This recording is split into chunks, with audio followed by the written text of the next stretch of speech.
Good morning, everyone. If I can ask you to get your coffee, take your seats.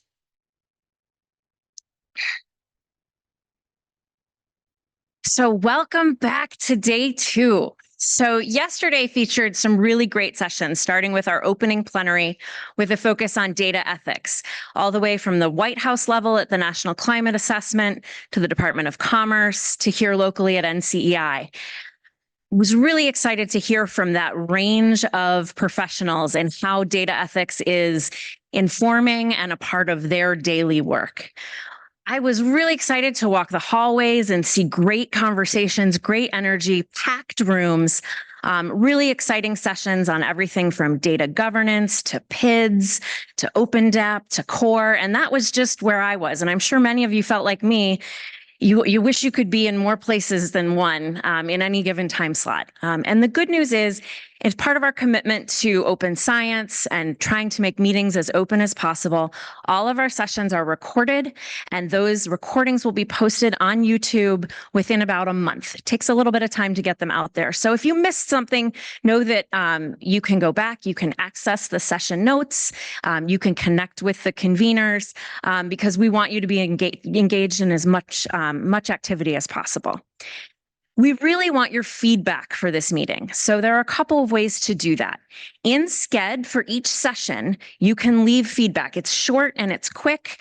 And we will be doing drawings on Friday and giving really great prizes for people that do feedback. So the more sessions you leave feedback on, the more chances you get entered to win. So I encourage everyone to do that. Want to give you a quick overview of what to expect today. So we have our plenary this morning, lots of great breakouts again. At lunch, we want you to do the birds of a feather, again, meet new people. And then this evening, our highlight is the research showcase. We have over 50 posters and demos that will be here in this space. Hopefully this evening we can even extend onto the patio for the reception. This is an alcohol-free event because we see it as a working session, but there will be light refreshments. When I say light refreshments, that means you're going to want dinner afterwards. So we have created dine around dinners, thanks to Douglas and his great local knowledge. There is a Google Sheet full of restaurant recommendations where you can sign up. So if you're one of our first time attendees and you're still meeting lots of people and you think, I don't have anyone to go have dinner with. We don't want anyone eating alone if you don't want to. So sign up for a slot. I know there are a few restaurants that are still fully open. The Indian restaurant I ate at when we were here in September, it's fantastic. If it is still open later, I'll be adding my name to that. So we hope that you can use this evening to explore more of downtown Asheville and meet new colleagues. As part of our sustainability sponsorship by Element 84, we have vouchers for the hotel shuttle that will get you to downtown, that will cover the cost of that shuttle. The shuttle holds 12 people, so obviously it's not going to carry all of you at once, but hopefully that can help reduce our carbon footprint a little bit. Stop by the Welcome Center by the breakout rooms to get that shuttle voucher. Things I want to put on your radar screen for tomorrow are unconference. And I explain this because I know before I came to an ESIP meeting, I had no idea what an unconference was.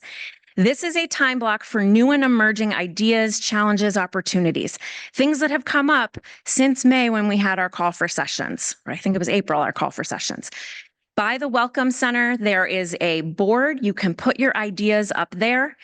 After lunch tomorrow, you will get to kind of pitch your ideas and excite people to come and join your discussion in that time. And I find this is some of our most agile and exciting and creative time here this week. So if there's something you want to connect with people about, I encourage you to use that unconference time. I don't want it to sneak up on you and be like, wait, what's this? And then I want to get tomorrow night on your radar screen. So Funding Friday, Denise mentioned that yesterday briefly. This is our micro funding competition that happens Friday morning. To help you get ready for Friday morning, we have an activity and an event Thursday night. This year it is sponsored by Riverside and it is hosted at the New Belgium Brewery.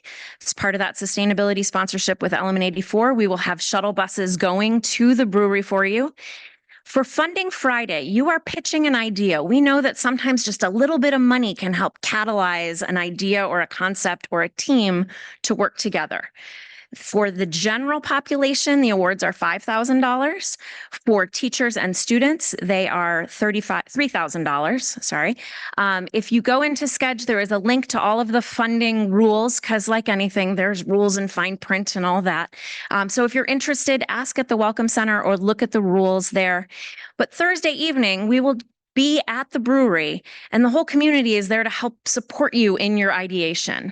Unlike formal proposals that you submit elsewhere, the only thing that is required for your proposal is markers and poster board, right? No fancy PowerPoints, no animations.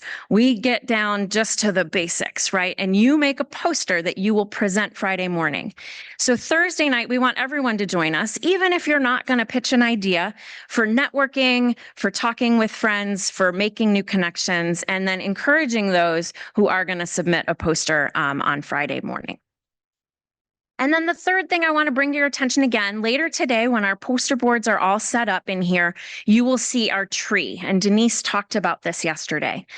At our closing session on Friday, we will be looking at ESIP strategic direction going forward. And it's really important to me that our strategic direction is not set by the ESIP staff.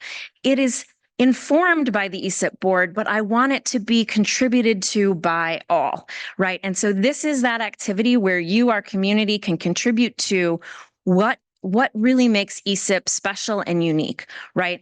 And as Denise explained, we have, what are the core competencies of ESIP that really make us what we are? That's the trunk. We have, what are the fruits of ESIP? What are the things that ESIP has helped grow and nourish in your professional life, right? We want to hear, what are the things that have taken flight from your work with ESIP and have gone out and had a broader impact? And then what are the underlying factors in our world that are impacting ESIP that we need to know about to inform that direction? The more you contribute to this tree today, tomorrow, and Friday morning, the more rich our discussion on Friday at 11 o'clock will be. So that tree will be up today. There is also a link in the Friday plenary to a Miro board where you can contribute. So I want to get I know it's a lot, but I want to get all those things on your radar screen. It is now my pleasure to welcome today's plenary speaker, Dr. Kaleb Hickman. Kaleb is a fisheries and wildlife supervisor with the Eastern Band of Cherokee Indians. Kaleb's work spans both basic and applied research, from long-term climate change adaptation planning to identifying habitats for species like the hellbender salamander. And Kaleb and I actually had a great discussion about the hellbender. It's one of my favorite charismatic species. I had experienced it in Pennsylvania. I didn't realize that its range extended all the way down to North Carolina. Kaleb believes that tribes have a unique opportunity to lead species conservation efforts by leveraging their sovereign rights to manage natural resources under independent governance structures. He envisions that tribes act as advisors to larger governments on how to preserve natural resources. His dedication to blending traditional knowledge with the modern data science techniques underscores his commitment to innovative and culturally informed conservation strategies. This session is designed to be really interactive, so you're going to need to get out your phones. You're going to need to go to Slido, if it comes up. There it is. You're going to need to go to Slido. We're going to be using Slido both for some polling to get feedback from you, as well as the Q&A session at the end of his talk. So please join me in welcoming Kaleb.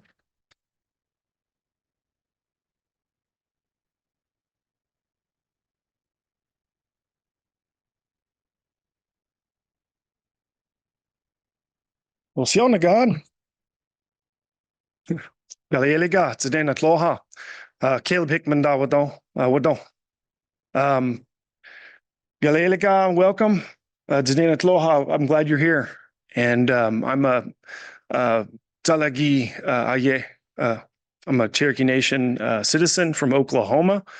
But I've been living in North Carolina for the last 11 years, working for the Eastern Band of Cherokee Indians. And I'll get to this a little bit more. I need to know, does this advance? Not even sure how this, just push a button. Oh, here we go. So the first questions I want to ask you, I want you to go ahead and go to your Slido and try to answer these. And as you do that, I'll talk a little more. A lot of times we like to introduce ourselves in Native communities, and I think any community. A lot of times we introduce ourselves a little differently depending on where you're at. But in Native communities, we ask these questions: where are you coming from? Where are you from? Where are you working? Where are you living? It's good to know that. So it tells you how to connect with a person, but also where'd you grow up? And I know a lot of times when we enter our professional fields, we don't share that so much. I don't know if we go to Slido here, but we can do that maybe. There we go.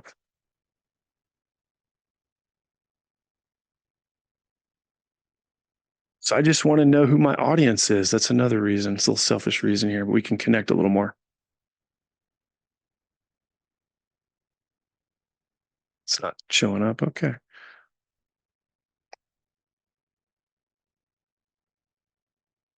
It's all right. Maybe it'll.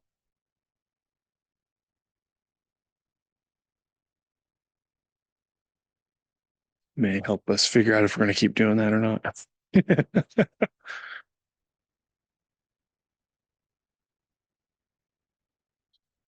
We'll make it a little more interactive with physical motions, if that's okay. Who's on the left coast? Anybody? Okay, good.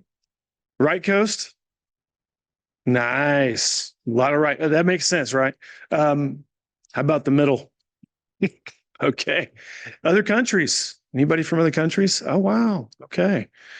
Well, that really does help. I mean, I know that's very broad, right? The way I did that, but hopefully that that tells me that we've got great representation here across the entire continent and other continents. So that makes me feel pretty good. I get to maybe talk a little more broadly during this. Can we go ahead and advance to the next slide? I need to probably get the show going. There we go. Another way we introduce ourselves is describing who our people are. It doesn't matter where you're at in the world. If you're talking to Indigenous people, a lot of times they'll start with who's your people, who's your family. A lot of times in smaller communities, it's the same thing because we know each other. My dad's side is the settler colonial side, but they've been in North America since the 1700s. Most of my family are English on that side. On my mom's side, we have Cherokee family, and we can trace it back to the original inhabitants of the southeastern United States. And so this is my mother, Stephanie Jagesa. She has passed. All these folks are within my line of Cherokees. I also have family that I live with. I'm raising two kids, and it takes a Jedi mindset to do that. But they're a beautiful little family. My wife is a geneticist. She works at a university nearby. We live in Western North Carolina in the Southern Appalachians. My family, the Cherokee side, were originally from Southeastern Tennessee. And these are the different roots of the Trail of Tears. If you guys have heard of that, can you raise your hand? Okay, I don't need to educate you on this. The Indian Removal Act was an atrocity to us. We lost about a third of our population. 100 years before that, we lost half our population due to disease. These folks right here, this picture, I own this picture. Somehow in my family, I've ended up being the person that gets all of the old stuff in the family from both sides. On the back of this picture, it says Indian Territory. So it's kind of cool, right? So this is our family generation after this removal, this forced removal. I'm also a biologist, and I've got really diverse background working with a variety of different species, plants and animals. But I want to highlight a particular section of, is that me? No. The bottom middle is the Sevieta. Have you guys heard of the long-term ecological research stations? Okay. So I worked at Sevieta as a field biologist. I had a master's degree at the time and worked there for 2 years. I also worked as a field biologist at Savannah River Ecology Lab on the right there. That's me driving a boat. We're going out to catch alligators. And both of those sites have really long-term data sets. And I know this group can appreciate that, right? Savannah River Ecology Lab was one of the first ecology labs in the entire world. A lot of people believe that that's where modern ecology was born. So since the 1950s, it has been collecting a lot of data. I think they're even in the Guinness Book of World Records for continually sampling vertebrates every day since the 50s. But I want to get right to it. A lot of times we finish a talk with the punchline, what you're trying to get everybody narrowed down to. But I want to start with it. And that's because I want to make sure you understand where I'm going with this whole talk. And I appreciate Susan bringing up my interests of letting people understand, try to encourage you to understand why tribes are important to the world. But I believe that through this, and hopefully I can, if you haven't heard of it, socioecological framework, adaptive management frameworks, we can understand how tribes could be leaders. I believe that the world can benefit from this indigenous research, but only through a couple of lenses. And there's probably more than this, but these are the two topics that I'm going to also talk about, and that's co-production of knowledge and data sovereignty. And I know you guys have heard about data sovereignty. Have you? Can you raise your hand? Okay, a lot of people have, so that's great. So why socioecological adaptive framework is important? One question is that I'd like to ask you, and this is in the Slido deck as well, if you guys can go ahead and work on that, is what is the advantage of the LTR system to you? So the long-term ecological research, if you have heard of it, I'd like to know what you think the benefits are. And this will transition into some other ideas later, I hope. And we can look at this at the very end, right? The Slido deck. I'll keep going. Okay. So what is LTR? It stands for, as I said, long-term ecological research. It's meant to tackle big problems in ecology and the environment. And right now there's 27 sites and they've been around for 44 years. So you see the graph there shows the temporal landscape of how long these LTRs have existed. Some of them don't exist anymore. They are evaluated by the National Science Foundation where they receive their funding. Does anybody here work for an LTR? We have a couple. There we go. So you know about these sites. So the way I see LTRs is they work on different scales, spatial and temporal. And we want to extend those so we can understand things more. Another interesting factor that LTRs bring to the table is the integration. And these are some areas that I've kind of been interacting with folks on, and I know there's more than this, but these areas are particularly dynamic, right? They're not closely related. There's totally different kinds of data, and I know you guys talk about how to integrate data. That's an important concept that they also try to figure out. My second 2 years, so I was in Albuquerque for 4 years working for LTR system. I worked at Seviet as a field biologist, but then I transitioned as a master's level science assistant. That's not the best title for a person, but that was the title on a planning grant. And this planning grant included my interaction with those folks from different scientific backgrounds. This planning grant was particularly important to me because it was my first exposure to social science. I'm an ecologist by training, and the dynamic nature of this grant brought people from different backgrounds together to answer some of the world's most pressing problems. So the idea was to develop some conceptual plans, and that plans that could be implemented one day, plans that were dynamic across different disciplines and across spatial and temporal scales. And so this grant was only a couple of years. But the idea was to link these ecosystem and socio perspectives. And traditionally, we think of it from this. It's a very simple model where we have socioeconomic systems. It's a very linear perspective at times when we think about the effect of an ecosystem on humans, on how we develop our economy around resources. It could be employment. education. So these are metrics we can collect in the side of socioeconomic systems. The more difficult, I believe, is the cultural. How can you quantify these particular areas? But they can also provide food and water. Regulating is another ecosystem service. An example are bats as eliminating pests, or supporting through pollinators. There's a lot of different ways we can look at this, especially as you look at the dynamic nature of these interactions. They can be indirect. So we see it moving both ways through the system. And I'm not going to go through, you can probably think of how this could work, right? We're not going to go into this in great detail. But what this group came up with after 2 years of working in these different areas and integrating people back and forth between meetings, and my job was to organize these meetings, and I got to participate in the biotic structure group, was a conceptual model. And pretty recently, Scott Collins, who was my boss at the time, I read an excerpt from a chapter he wrote where he said this was meant for a research agenda essential for understanding how global environmental change will affect the dynamics of socio-ecological systems during the Anthropocene.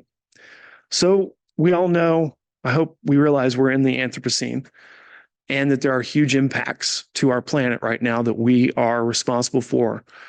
And what they're finding out more and more is that people are part of this ecosystem, whether we like it or not. We're part of it. One thing that Scott did say, and he seemed to lament about this, and he sent me an email back when I got my job, and I'll show you why. He said, "It's too bad we're not implementing this. We're not really doing this work. This is all theory." Okay.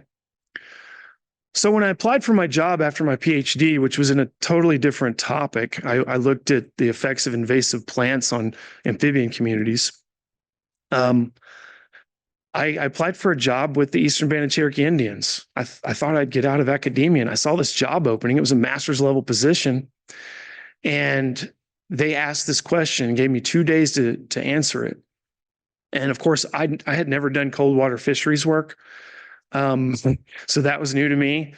I read a whole book on Cherokee fishing, and I'm Cherokee, so I knew a little bit about that. I'm from a different place, but I could speak to the cultural values a bit. But one thing that came back to me after years being away from it was those socioecological dynamics. And I thought to myself, this is an opportunity. So I created my first model related to that.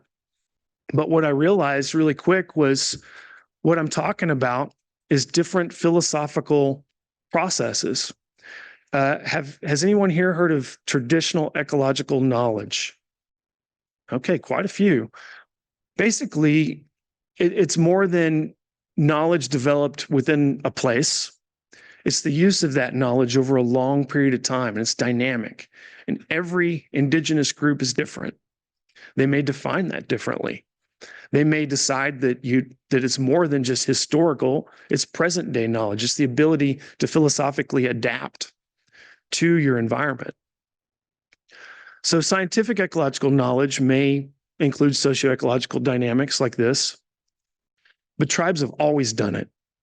So one philosophical commonality that I've seen across many tribes that I've spoken to and worked with is that we believe that we're part of this ecosystem, whether you like it or not. We are within it. We're not just harbingers of change. So even when we are implementing management decisions, we often say humans need to do this for the positive or negative of the ecosystem. But I think what the right side's doing is a very complicated perspective of the left, where we are part of this ecosystem. But Western science, we have to somehow make sense of this philosophy, right? So this was my take at it. Where we mainly work, this is what we've developed for our management with Eastern Band of Cherokee Indians. And that middle box there is where we work, but there are external processes that we don't have a lot of control over. So we have to adapt to that. So that's particularly important for us. And I'll get at some examples of this in a minute.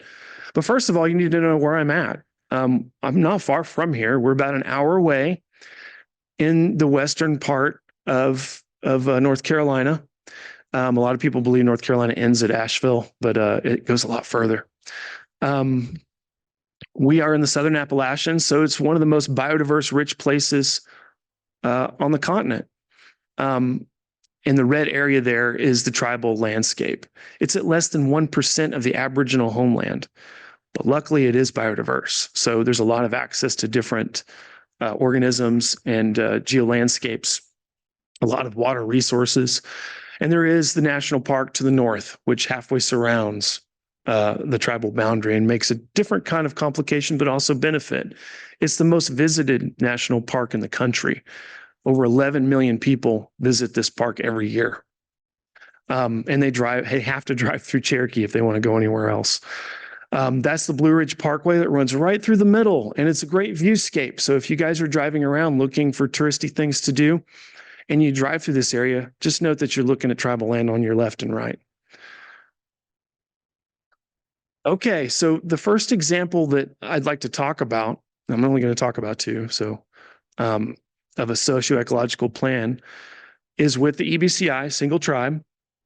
So, and it's a smaller spatial scale like I showed. And we're looking at shorter time scale plans. So I categorize this for those of you that like to categorize things. It's helpful for us to understand how this works. One project is elk monitoring and all of our elk work that we do.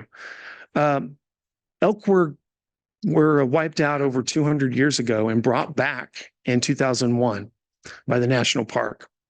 Since then, we've co-managed elk with the national park and the state of North Carolina, and we use a variety of techniques to do that. We collect quite a bit of data, but it's still a small population, and we're working to increase their densities where we can. Another issue is when elk are interacting with people. So here's the human dimension, the socio side of this. We know that they can cause harm to land, to even fall displays and gardens. And sometimes the tourists that are roaming through the park end up in Cherokee land, and they interact with these elk too. That road right there, sometimes there's over 70 elk walking down it in the fall. So that's not a natural place for elk to be, I guess.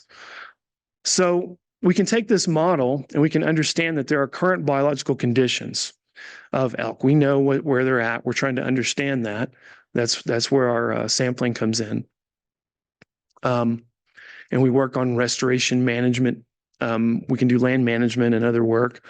And these are our conservation strategies to promote this species. But then we have these interactions, these negative interactions with elk that we need to understand, and that there's possible positive interactions. So in the external forces of things, where people may fund us to do things, like you're funded to do things, it's based on their perception of what's going on in this environment and how they feel about it. So if people are upset about this animal, maybe they don't want it around. But if they like it and it's beneficial in some way, maybe they do want it. So we performed a social and economic impact study of elk. And just one of the main results, and there were several, was that they're worth a lot of money. So that goes into that simple model I talked about. To our region, they're worth almost $30 million and 400 jobs per year. But for the tribe, it's a lot less, 7 million and 100 jobs. Yet we have most of those elk from that region. So a lot of these jobs and incomes going to a whole different area that don't even have elk. So Bryson City, we believe, is getting a lot of that money. So we could see this as an opportunity. And so we're promoting that now. And there is a commerce department. There's a communications department with the tribe. And we do have a casino, but we're finding out elk and fishing are huge money makers for the tribe, and they're related. So we work on a lot of other conservation targets, we call them, and this is an adaptive framework. So we use this socioecological process to manage all of these different species. We have a lot of different kinds of data that we collect, and I do this with a very small team, by the way. And I say over 37 because it changes. Sometimes we remove projects because they're not helpful.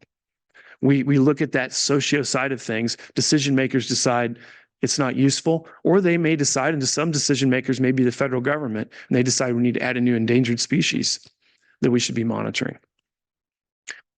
The tribe also collects air quality data. I know some folks here know a lot more about these kind of data, but we've been doing it for 25 years now. And that's a pretty good temporal landscape, I believe. And it's stored with EPA, maintained and regulated. So the process is laid out for the tribal employees to collect the data appropriately and submit it appropriately. So they follow these standards. We also have water quality data, and for 25 years, that's quite a bit. What I think is noteworthy is the tribe can now issue their own water quality standards separate. So this is a very important sovereignty achievement. And that's another question I'm going to ask. Again, EPA stored, regulated, processed. So there's a process in place. But what I want to note about these and our forest resource inventory that's been done, these data are collected separately. Okay, there's no integration between data sets, and these data are stored outside of the tribe. So we don't have total access to everything unless we talk to the federal partners. So what does ownership mean there? So another example is a single tribe, the EBCI, but on a larger spatial scale and looking at long-term trends. So there's a project where we wanted to look at climate adaptation. And this is with USGS and NCSU. And we wanted to use a human component, decision-making processes, and what the tribe found important to help model the different species and the different environmental characteristics that we find important. I have a QR code up there because that is a chapter that we published on co-production. So when you see that word co-production, I worked with folks from other tribes during COVID, and we wrote a book chapter, and it's a nice book. I meant to put it up here and advertise for it. But it's from tribes. So our perspective of what co-production is rather than someone else telling us. So we call this the long view because we decided 500 years was a good timeline. And has anybody ever thought about their data science in 500 years or more? We have a couple, 3. That's not bad, but it's not common, is it? Especially climate data, for some reason, we look at it at 50, 60-year intervals. So I was working with Adam and Mitch at a Nimbus meeting in Knoxville, and I was telling them about my socioecological adaptive plan and adaptation science. We were discussing it. I'm sort of new to it, but Adam brought up the idea with a gleam in his eye that he thought we should think about 500 years, or asked me what I thought about 500 years, and I said, well, that's something we do think about. In fact, one of my former chiefs in Oklahoma for the Cherokee Nation, Wilma Mankill, she believed that we should be thinking about things in 7 generation time periods. 500 years is a little longer than 7 generations, but you get the point. 7 generations in the past to learn, 7 generations in the forward to be responsible. And you're not being selfish, okay? So this is very important. So we need to think beyond these Western perspectives and time periods. So it's kind of a philosophy. Another look at Gothquog, 7 generations, is my family. So the picture I showed, it wasn't, just because I love showing pictures of my family, which I do, but you can see that that's 7 generations, okay? We change a lot in 7 generations, don't we? And our geographic range changes too. So the tribe didn't own this landscape, but we inhabited it. We used it. This is an old map. It's called the Royce map of the geographic extent of the Cherokee landscape. And it included portions of 8 present-day states. We've lost all that in that same time period. So a lot can happen in 500 years. So I'm not going to go through each one of these in particular, but the idea is that we're using this human perspective, so the tribe's perspective, and coupling that with geospatial modeling. And we're going to do this through what are called participatory workshops and community engagement. One important aspect of this is we're going to work through the EBCI has their own cultural institutional review board, and I serve on that board. And we're going to work through that board to implement the participatory workshops where we are able to collect information from tribal citizens on what's important to them at this time. And then we're going to outreach with external partners as well. So this isn't just about the tribe, it's about the entire region. And it may extend into that Aboriginal homeland. So that's the idea, because that's where we have a connection. This will be coupled with the Landis 2, which is a forest landscape succession disturbance model. And this will help us develop these scenarios and for forest change through time. And also the futures model. Have you guys ever used this one? It's kind of interesting. The urban growth model.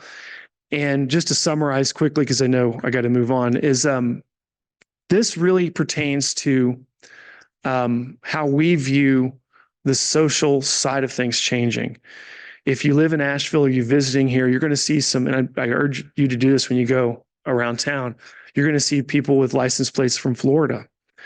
So, and when we're at, we're seeing it too. We're being inundated with people that are fleeing Florida.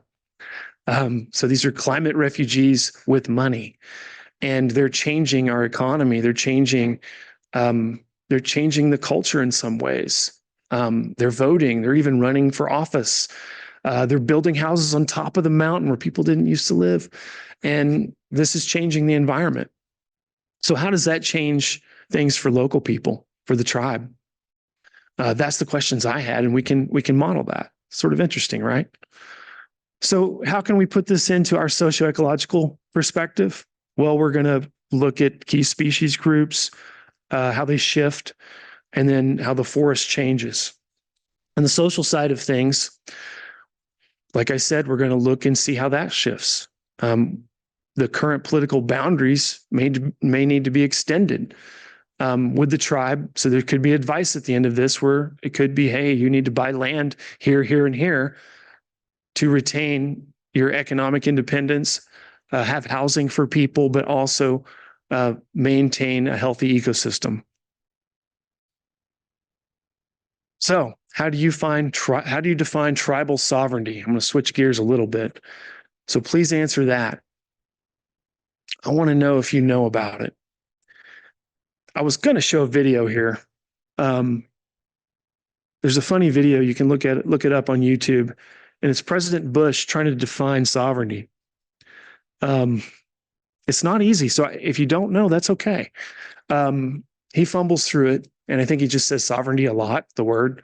It's sovereign in Bush fashion. So George W. fashion. So I think that, it's important to recognize what sovereignty means for these tribes, because a lot of people come and work with us and they don't realize that we have our own rights, our own processes that are separate, independent from state governments and federal governments. It's coming up. Oh, there we go. I don't know, and that's a good answer. Yeah. Yeah. There's some pretty good answers here. Okay. I really like this. This is helpful to me. So I'm just going to tell you, a lot of times I just assume some folks may or may not know things, and this will be very helpful to me to understand. All right. Wow, lots of good ones.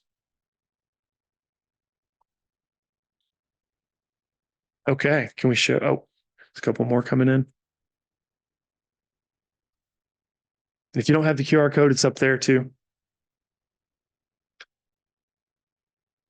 Oh. All right. We have results. Is that what we want to show? Okay. Just move on. All right. So who are tribes? I went to DC to lobby for a bill this last year, and I always thought that there was a particular definition. We had an interaction with some federal lawyers, and apparently there's more than one because there are Hawaiian natives and Alaskan natives that don't fall under the lower 48's definition of tribe. And that's because of the historical interaction we have with the federal government, which helps us define ourselves as sovereigns. Most of these 574 tribes have had interactions with the federal government since its inception and maybe before. Some tribes are recognized by foreign governments and before they were the United States. And in fact, the United States received its sovereignty because of these interactions with tribes that recognized them. And so tribes are independent. So there were good answers in there. I think you guys understand relatively what it's about. But a lot of this recognition in our work goes through the Bureau of Indian Affairs. Bureau of Indian Affairs is probably the least funded federal agency. We often have to do some of their job for them, and it can be difficult to work with them because they lose employees constantly. But historically, tribes were all over this continent. This is a map, and I will say the Native Land Digital is interesting. But when you start digging into it, I do find some flaws in it, so I wouldn't take it and use it without some evaluation by tribes. But you can see how it's a mosaic, it's overlapping, and that shows you that we didn't really see ownership. We didn't carve out areas.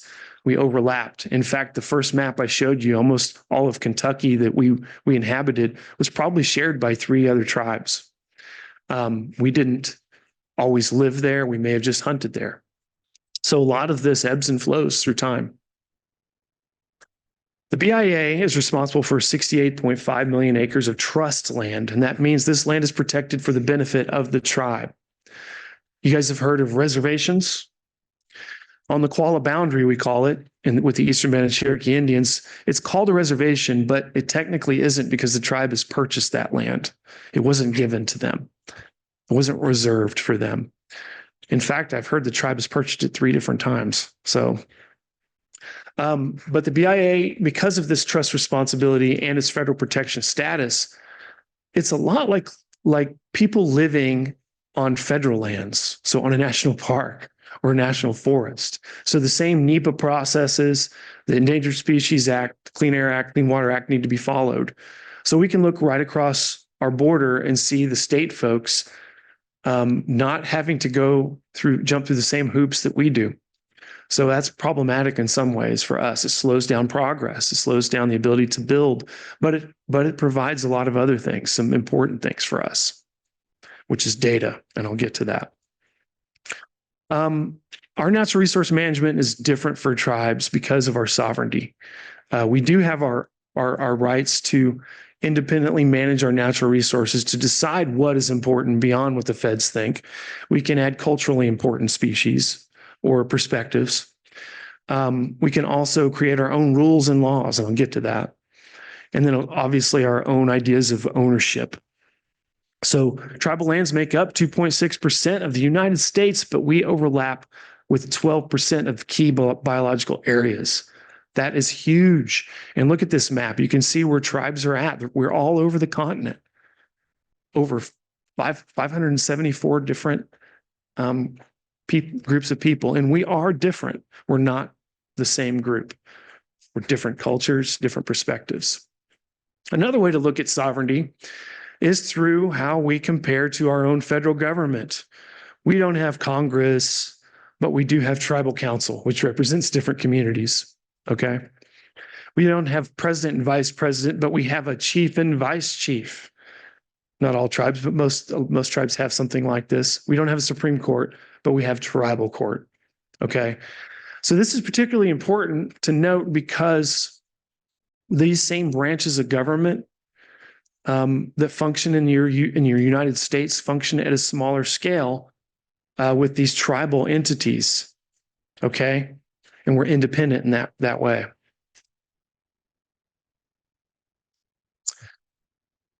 So what I want you to think about, though, compared to the LTER system on the left, imagine a larger spatial scale and longer temporal scale. Okay. Could we leverage these 574 tribal entities across a variety of ecosystems and cultures with different epistemologies of various cultures? And could we look at native science as real science, as comparable to Western science? A lot of times we're just added on. But this has been, folks have lived in some of the same places for thousands of years. So that's knowledge worth looking at. So could we do this? How could we do this? That's what I want us to think about. Could tribes be like an LTER? Could we do that? We have a closer connection to land, and we do have self-governance can result in more efficient conservation because we're local. We understand the area. We do have different philosophies that could reshape conservation priorities and strategies beyond the neocolonial perspectives. The way we think about science, the way we approach the world can be very different. If we could replicate this across tribes, so this is another part where you guys could possibly help. How do you communicate across different tribes, not just different LTRs? How do we share data? How do we share knowledge? Could this be a microcosm of the United States with a socioecological management perspective? So beyond what Scott Collins was lamenting about from the LTER planning grant, I feel like we have the ability to implement that. We have the ability to put that in action. So we work with external partners a lot of times, and those of you that may have worked with tribes may know this. You're the expert. We need expertise. We obtain management information to maintain our sovereignty. We could also be heard through our partners, through the scientists, through academics or federal employees. We also don't have the capacity to preserve our data sets. So how we really rely on federal agencies to do that for us. But also some sort of training and technological development is very important for us. And obviously we share boundaries with a lot of federal and state folks that are collecting data. But there are hurdles. And I think this is the part that a lot of people may or may not want to hear about to working with us. There are inequities. Tribes are usually isolated. We lack funding. And because of the funding issues, we lack that capacity, the expertise I mentioned, the access to scientific tools, which includes literature. And then we also have poor research collaborations. And that's a result of what's called extractive processes, paternalistic relationships, and these just different philosophical and epistemological gaps. A great example of this is the Havasupai. Have you guys heard of this tribe? I don't know if you've heard of this problem, but this was not that long ago. In the 1990s, this tribe worked with, I think it was Arizona State University. I don't have my notes here, to develop an evaluation of their diabetes epidemic and have a plan of what to do. So they were helping to monitor the tribal citizens. Years later, there was a student sitting in the audience of a talk at that university, many years later, and there was a study being discussed on schizophrenia and human migration. And these studies were being developed. And the student asked, did you get permission from the tribe? And that student happened to be tribal. So she understood this issue. And they found out really quickly that the samples and the data were collected from the first project and used for consecutive other projects later that the tribe didn't know about. So there wasn't prior informed consent. So that's problematic. And at that point, this is the best example that a lot of us use to describe these tragedies in research, where things are meant well, but it wasn't, the tribe didn't approve of that. So they performed a ceremony here over the samples the tribe wanted this to be respected. They gave permission at one point, but they didn't give continued permission. So I should say that this actually happened with EBCI not that long ago too. That's the reason we have our own institutional review board, IRB. We have two of them, medical and cultural, as a result of blood that was taken from individuals around the same time period. And the data and the samples are still being kept by the university here in North Carolina. They won't give it up. So that still happens today. So we have a lot of distrust of this settler colonial science, where there's ownership that folks seem to believe they should have. They believe they have a right to it. A lot of times people can be invasive. So these are questions from tourists at the local museum. Some of these, there's worse ones than this out there, but they ask the folks at the museum some odd things. I guess when you have 11 million people rolling through, you'll get some real winners. But are the Indians able to roam freely and socialize with the tourists? So that's a weird one, right? It can be invasive, these questions. Another invasive question is, hey, can we put you on our grant? Hey, can you bring some kids over for an outreach event? I'm not a teacher, so but I get asked these during NSF season, I call it, and other funding seasons. And so these can be invasive as well. Paternalistic relationships. So when people come to the tribes with an idea of how they can help us, they know what's good for us. Or working with a researcher that does have skills in particular areas that we may not have that depth. We're being treated like children, and that's a very normal thing that a lot of tribes are getting used to. It seems like extractive processes. There's a lot of ways to view this, but one easy way I thought of was to stack my books up, where the left is non-Cherokee authors of books and the right are Cherokee authors. And if you go into libraries in the Eastern US, you'll see that they're full of information about Cherokees. I'd wager we're one of the most studied tribes in North America. But the sad part is at those universities, we don't even have access to that information. Most tribal citizens can't get through the paywalls or aren't a student at the school. There are ways we're trying to get through that, but this is extractive. And so these stories are also not written by our people. They're written about us. And sometimes even the questioning from an anthropologist can be leading. Another way of looking at this is a fun one we were just talking about a while ago over here, is the parachuting researchers that just show up and they collect data and then they leave. They don't come back. You never hear from them again. And you might think that's normal.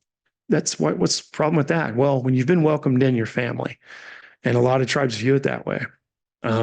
So don't go away. If the extractive process is problematic on a relationship level as well. But data, just the idea of data often translates to something taken, right?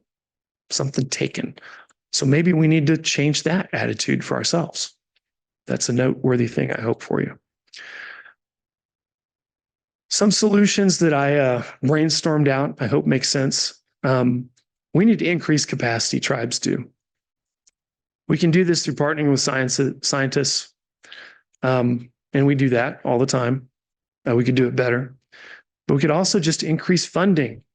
So we're trying to lobby for different funding sources. And I think something that's noteworthy is tribes, we don't receive any of the excise tax the states get. So all of the game management that's going on in my world, states are all funded by tax money that we don't even get. And they may even include our land area in that. We also aren't receiving any of the wildlife action plan funding for non-game species. So the protected species out there, endangered species work, all those biologists are funded on those grants, on that money. It's millions of dollars for states. We get none of that. Instead, we get a $200,000 bit of money we have to compete over every year. So all the Southeastern tribes are competing over $200,000. And I submitted mine a couple weeks ago for the U.S. Fish and Wildlife Service. So we have to compete over money. We need to combat isolation through novel techniques. We live in a digital world, but is there a way that we could leverage this to help communities gain training and have better availability to process data we collect, store it, understand our data, access to different kinds of technology. We know we already work with a lot of key partners like EPA, the U.S. Fish and Wildlife Service, USGS, a lot of different leaders in these different areas. But how can we develop this for ourselves? And then finally, like I said, reduce these extractive processes. And a lot of times this is around data sharing agreements. I gave a talk at the National Native American Fish and Wildlife Society meeting, which is a stellar meeting, with a lot of different tribal biologists and tribal researchers. And we decided this is a major gap for us. And so we talked about how could we automate this, hire a programmer to help us figure out how to automate data sharing agreements so that it benefits each tribe. And we're all different. It's not a one size fits all. Also co-production, and also educate federal partners. We're always asked to go give a talk to our federal or state or academic partners about how to work with tribes. We're hoping that somebody from those groups can start giving those talks. So, and then close the epistemological gaps. And really what that means is maybe some cross-training and philosophical differences and awareness and how we can maybe share that across disciplines and across different entities. Now, data sovereignty. I think that you guys all know about this. You've heard about data sovereignty, I believe. Can you raise your hands again? Just want to know. That's quite a bit. Okay, but there's several of you that may not know this. But we know that there's a lot more accessibility to data and information about people in this world, right? We know there are regulatory processes that leverage big data, so we are tied to that through federal processes. And then there's open data technologies. These have all put us at risk of the extraction process. Misappropriation, which is telling our story for us or taking our story, and misuse of tribal data. Have you guys heard of the FAIR principles? If you haven't, I suggest looking at this if you work with any communities. It's an outlined set of principles that different larger groups that do talk about data across different entities use, like this larger international umbrella group, the Global Indigenous Data Alliances. They have leveraged this principle along with the CARE principles. This is a really good perspective, but again, it's across different tribes. So we're not one group. We're several groups. We're a lot of different cultural and economic perspectives. The network of professionals from the Indigenous Data Sovereignty I found very important, so I suggest looking at that as well. It's led by Indigenous academics, which I think is super important. I consider myself an Indigenous academic. So we have these different life experiences that can speak to this. And also allows us to help us gain control of our own data sets, which is my priority. The Maori took it a step further by adding collective rights. And the difference here, a lot of times we find that researchers will find a tribal member and ask them what they think. But the Maori have developed a system where they can look to prioritize this tribal information, how it's shared and how it's used by following this process of going through their entire community. Canadian tribes also have a good process. I feel like they're ahead of the United States as well. They have the first national data governance strategy, and they really leverage their legal process up there. And I think that that's something we could do better in the United States. There's a few protections we do have, but for the most part, we're relatively unprotected. We do have the IRB, the Institutional Review Board, which universities have to follow only if they're interviewing human subjects. That doesn't fall under our water and air and organisms. So those data are not necessarily protected. So have you ever worked with the tribe? That's on you can answer it there or raise your hand or both. We have a few people that have worked for tribes. Okay. Good. So how do we combat this, what's called settler colonial scientific process? Again, I'm going to plug that book chapter where we do review this a bit more. I believe it's through co-production. And co-production is really defined different ways, but Lemus and Morehouse defined it in this way: as a contribution of multiple knowledge sources and capacities from different stakeholders.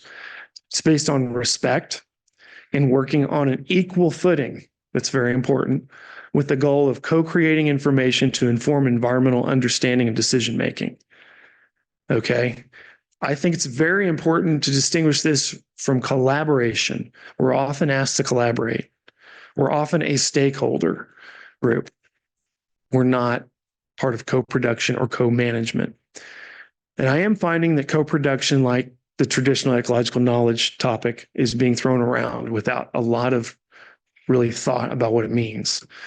It's a higher level of transparency, where it's important that the power dynamic is balanced and that the knowledge and decision-making process is balanced as well. And there are benefits financially and intellectually that need to be shared from the beginning and to the very end. So this is my final question, and I want to welcome discussion following this. What solutions can you imagine to help tribes gain more data sovereignty? I see this as an opportunity. I'm being selfish. I'm asking you to do some work for me. You are the experts on data science here. Or another way of phrasing this maybe is, what strategies can be employed to build technical expertise and establish a better cyber infrastructure within tribal communities despite funding limitations? There's a lot there, right? I call it cyber infrastructure because that's in the LTER biz. We used to call it. And funding limitations is another topic. I'd underline that like 5 times if I could. Can we use technology to do that? Are there ways that you can fathom? And then what problems from all this, if anybody's interested, you'd like to tackle at the unconference? Anyone? So that's on there as well. I want to say, Wado, Jadok Sesti. Take care, everybody. I appreciate you listening to this spiel. And if you were wondering, really quick, this is all in syllabary. So Cherokee, we have our own written language. We're the first tribe in North America to have that. It was invented by Sequoia. And we're all very proud of it. And I'm a second language learner, so you've allowed me to practice every time I give a talk. I try. And so all of these are names of different species that we work with. But yeah, I appreciate it, Wadal. Thank you. Any questions?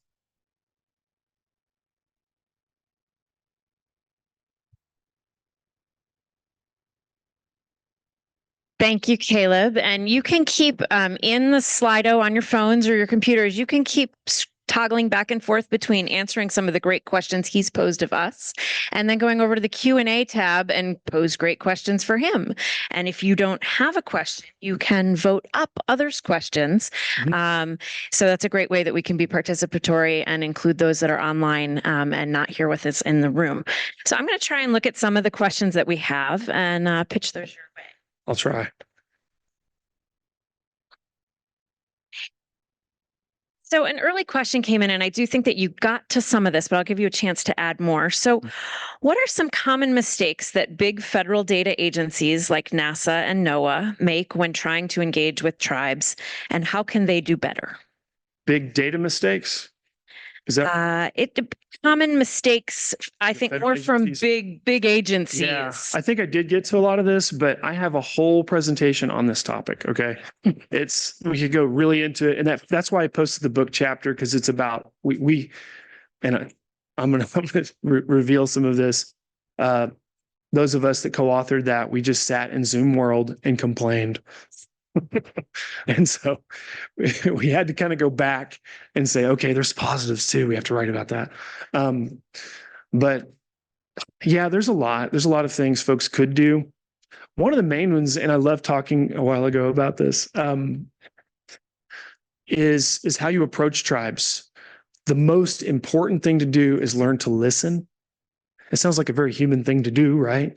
But you can do that, electronically. You can do it in person.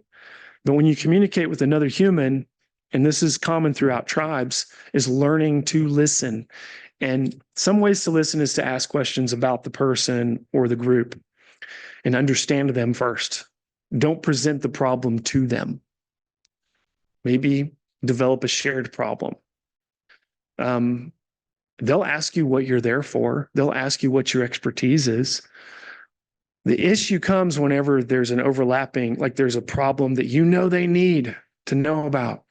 How do you tell them? And that can be a difficult hurdle there, but you have to be present to do that. So that's another phase of it, being present. And I could get down to the other problems we run into, which is a lot, but I think I covered some of those. Yeah. Words to live by, I think, in many situations.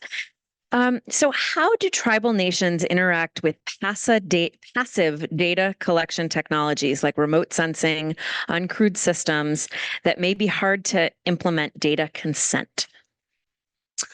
How do we deal with it? I'm sorry, I need to make sure I understand. This says, how do you interact with it? But I think the question broadly is, yeah, when it's a passive system, like geoscience. Or maybe, do you have advice for people in the room who work in remote sensing and uncrewed systems, and how might they engage with a tribe to work on consent? Yeah, and I think, so not all tribes have this, right? So we're not one. I can speak to the tribe I work for. And I know not all tribes have that capacity. So we lack technological capacity a lot of times, tribes do. So as anyone that has worked in GIS world, it can be, there's a learning curve, but there's also a storage problem, technological problems, and all tribes deal with that. We have our own GIS specialists with the tribe, but they're not working in my world. Okay, so that's a hurdle. We did hire our forest manager, has a GIS certificate plus other degrees. So he's pretty fluent, but he doesn't know niche modeling, which is something I want to do, right? So there's training. We need more training opportunities. I think that could help for us to be self-sustaining. We need computers that are powerful enough to run these models, and also just knowing what's out there, like being informed. I didn't know about some of the modeling capabilities, the futures model and Landis, until I was told. I didn't, because I don't work in that world on a continual basis. And that's what we tell folks, is that, like, informing us, inviting us to some workshops where these things are reviewed would probably be helpful. Excellent. So do you see challenges applying the care principles across the many different diverse tribal groups, or do the principles transcend the different groups adequately? Well, since I'll admit I'm pretty new to the care principles, but I do know that in theory, they're supposed to transition across different cultures. But I cannot imagine that they are fully sufficient. I truly believe you have to go into the community and get to know them and find out for yourself how to work with that community. We are all very, very different. Some may require you to have a fluent speaker of the language present to translate to or with, someone that can translate for you, because things are lost in translation. Some may not care about that. There may be they may ask for an economic benefit before you interact. Others may think that that's taboo. So there's Goes back to that point of listening you were making. Yeah, listening first. So that's, yeah. So I'll kind of reframe this question a little bit, and we can follow up. I'm hoping you're going to stick around for today and maybe later in the week. But so as an organization, and I'm going to say instead of should, I'm going to say how should ESIP expand to include collaboration and learning experiences for tribes at our meetings? So when we travel and we have our meetings in different places, we try to do what we've done today and to engage with local groups. But you're one person, right? Like, without it being extractive or token, do you have advice how we as a community might better engage with tribes more holistically? Oh, Susan, that we might have to have no, you're great. Especially that word token. We get tokenized a lot. So I'm finding I give more human dimension talks than I ever have working for a tribe. I'm an ecologist. So it's hard for me to comment on some of these things, but just as, not everybody has a PhD that's working for a tribe either. So that's something to note, like coming up and giving a talk could be a huge stressful event for some folks, that don't have a bachelor's, master's, or PhD. They don't have a research background. They may not know how to engage this kind of a group with about data. So I think it is helpful to network with some of these groups that are indigenous led. I think that is probably the best thing to do for you guys. There are different groups that are more indigenous led. Like I mentioned, the Native American Fish and Wildlife Society is one. Timber Tribal Council, I think is what it's called, is another. There are different groups that are indigenous led. I say interacting with them first. And they can figure out who the best person is to work in, or people to work in with this group, wherever you're at. And because we are all over, and it may be someone who has, a relative that's a tribal member. They're not working for that tribe, but they're also a scientist. And that sometimes could be what happens. Anyway.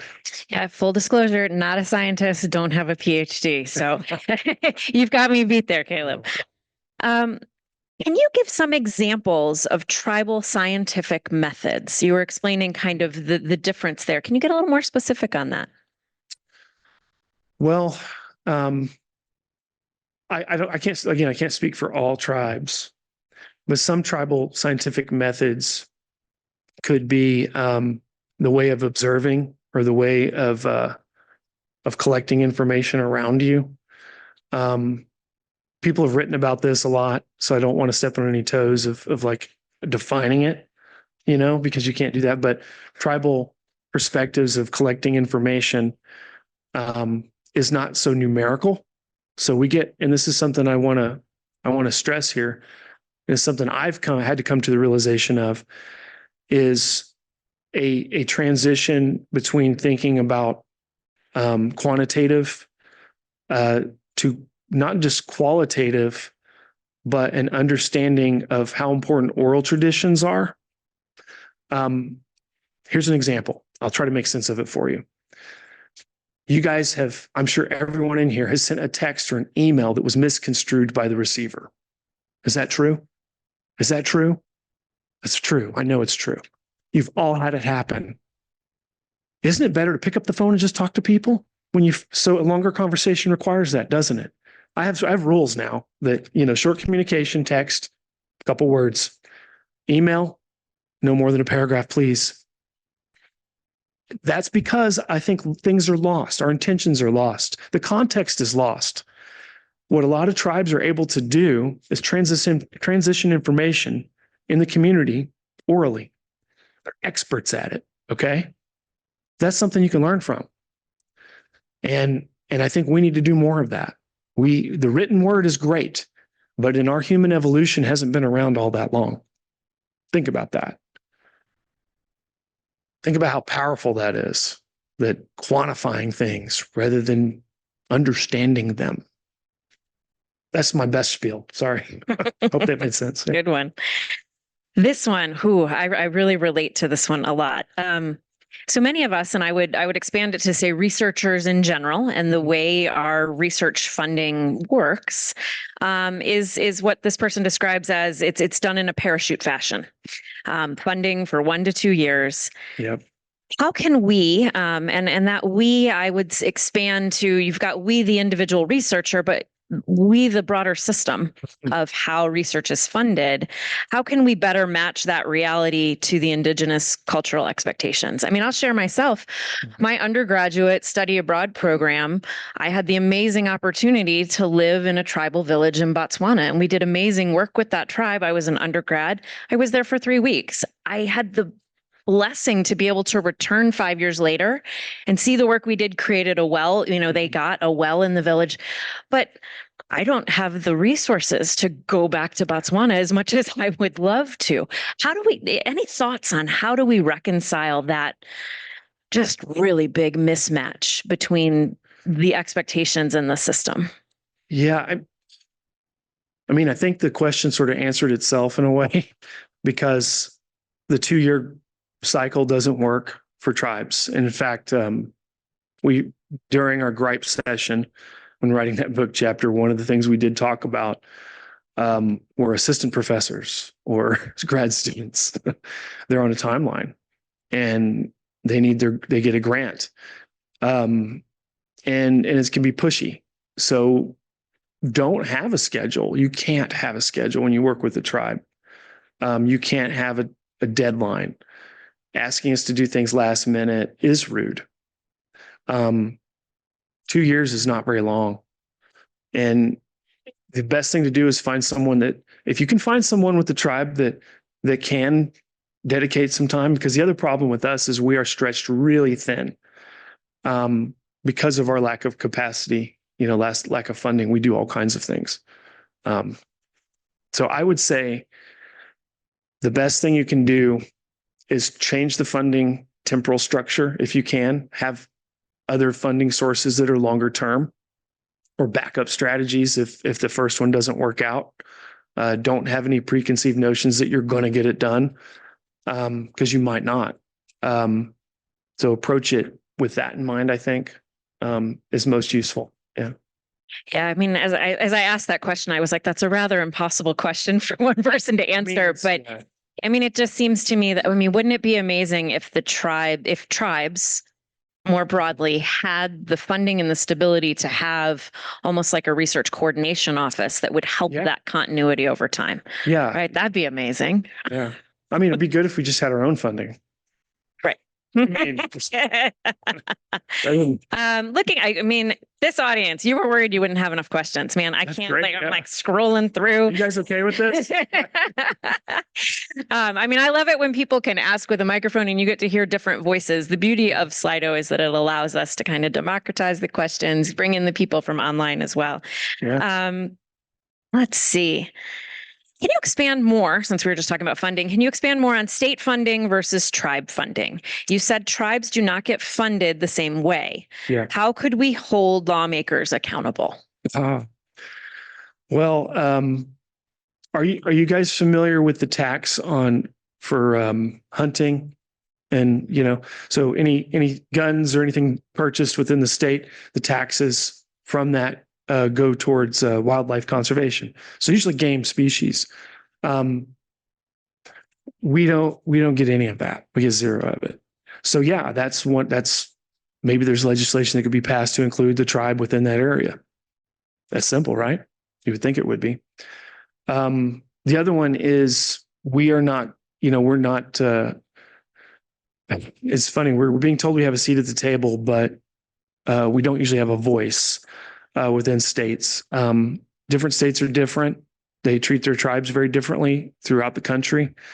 But those wildlife action plans, every state has a wildlife action plan, and all you have to do is maintain that plan, and you receive funding from the federal government to manage at-risk species, so the non-game species. So that's another way that they receive funding. If they just allocated maybe the land-based section of the tribe, so look out, the Navajo, their land base is huge. It's bigger than a lot of eastern states. So if you took their land base and proportioned it out from that funding that was happening in Arizona and New Mexico, they'd be a lot better off, I think, in their conservation issues that they're dealing with. Ours is more about biodiversity. We may be a small land base, but we're capturing a lot of biodiversity in this state that we have to manage. And so we are overburdened. And there is a secretarial order related to not overburdening tribes compared to states, but it happens because of the regulatory process that we're saddled with. And bats are a good example of that. Right now, folks can't cut any trees on tribal land. On state land, they could just go out and cut it. So because of protected species, and we have to evaluate these sites. It takes some time and money and technology, and we're able to do it, but it takes time. And so that's an overburdened perspective. And the state is also clear of those burdens in a lot of ways compared to tribes. So great question here. What happens to specimens collected on tribal lands? Do they belong to the tribe, or do they frequently end up in other places? Oh, wow. Thank you for that, River. Asked that question. That's a really good one. Specimens, I can't answer that for all tribes again. I do know that the extractive process is at play there, and there's a long history of it. I've actually been trying to network, and I need to do a better job myself, but at first I had some trouble doing it, but I was trying to work with the state of North Carolina's heritage program, because I'm pretty sure they've got samples from the tribal boundary in there. What we are doing now, and I've learned this from some archaeologists, is putting these specimens on permanent loan. So we write that in to an agreement.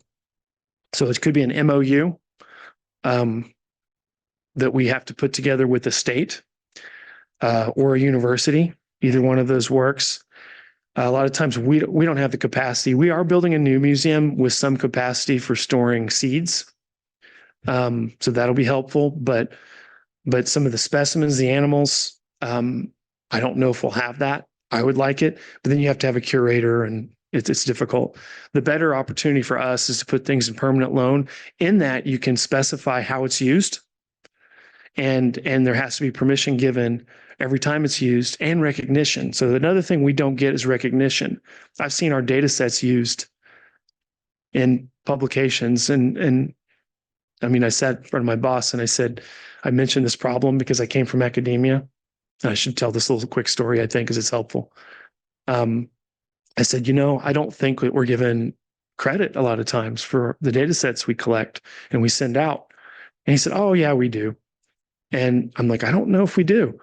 I've seen a few talks given and we're not recognized. The tribe's not. And state biologists are being authors, co-authors on these studies, right? And he had a paper laying on his desk, and it was a study. I won't mention which one because I hate throwing people under the bus on this, but because they just didn't know any better. We're small in a larger geographic area, right? That does a study in a huge area. But I said, what about that one? Did they use our data? He said, yeah, they did. And I opened it up because he was reading the paper. And I said, well, you're not an author on it. I know that. And then I go to the acknowledgements. We must have been in white ink, I think, because we weren't in there. And I said, well, and I looked at the dot on the map. I said, well, there we are. And we have a long-term data set. We contributed to this. And he said, wow, okay. So I changed his mind on that. And so that's a problem. And museum specimens are also a problem, but yeah. Yeah, I think listening to your response there are people in this room who I know the physical samples cluster is probably thinking on certain things. People from the sustainable data management cluster are thinking on things. Those from the research artifacts citation cluster are thinking, how can we do better? How can we support? How can we work together? How can we engage? In my initial conversations with Kaleb, I said, like, man, I would love you to come on Wednesday and talk to us, and then have some follow-up conversations, because I bet there are people in this room who would love to go deeper on these topics with you, maybe at the unconference tomorrow. I know Kaleb actually has some great ideas about some templates for tribal data access that maybe could be expanded more broadly.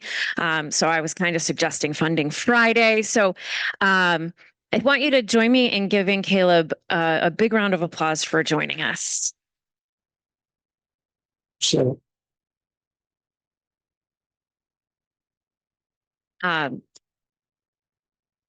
Thank you for sharing so much with us. And thank you everyone in the audience for your feedback in Slido. Kaleb's going to be getting answers to all of those Slido poll questions. So if you haven't answered them, we wanted this to be a back and forth. So please continue to give that feedback. And I hope this is just the beginning of you enriching us and us working together also. I appreciate it, everybody.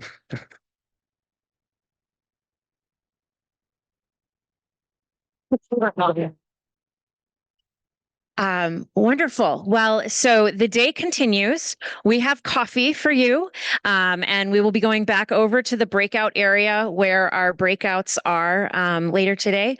We'll be back in this room for lunch, and then we will be back here also for our research showcase this evening. So hope everybody has a great day.